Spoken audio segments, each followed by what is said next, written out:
राधे राधे दर्शकों, जय श्री कृष्णा। आप सभी का स्वागत है हमारे चैनल प्रभात कहानी में। सुखी अमावस्या की सभी दर्शकों को हार्दिक शुभकामनाएं।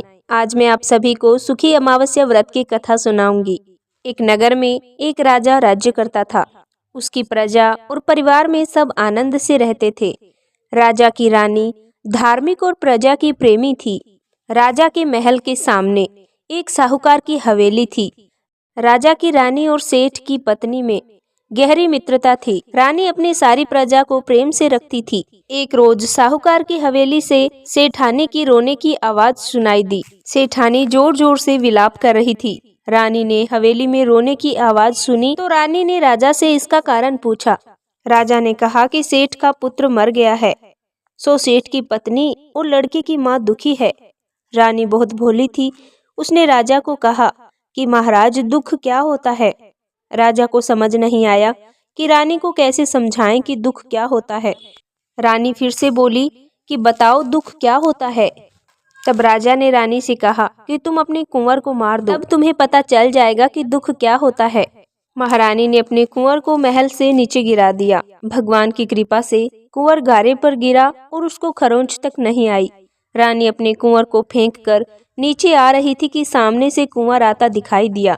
राजा भी यह देखकर दंग रह गया कि इतना ऊपर से गिरने के बाद भी कुंवर को कुछ नहीं हुआ। रानी ने राजा से वापस पूछा कि महाराज, दुख क्या होता है, मुझे बताना ही पड़ेगा। उस समय पड़ोसी राज्य के राजा सैनिक युद्ध कर रहे थे। राजा ने रानी से कहा कि अब मैं लड़ाई में अकेला जा रहा हूँ। जब तुम मेरे मरने का समाचार सुनोगी तो तुम्हें दुख का एहसास हो जाएगा। राजा ने युद्ध के लिए प्रस्थान किया, लेकिन भगवान और अमावस की कृपा से लड़ाई जीतकर घर आ गया। अब राजा को भी आश्चर्य होने लगा कि इसका क्या कारण है। उसी समय महारानी महाराज के पास आई और वही प्रश्न दोहराने लगी कि दुख के बारे में कैसे एहसास दिलाया जाए। राजा ने रानी को बुलाकर कहा कि अब हम गंगा जी की यात्रा करने जा रहे हैं। वहाँ गंगा की धारा में मैं कूद जाऊंगा, तब तुम्हें एहसास हो जाएगा। रानी ने गंगा यात्रा की तैयारी की और आवश्यक सामान व रास्ते में भोजन की सामग्री का प्रबंध करके यात्रा प्रस्थान किया।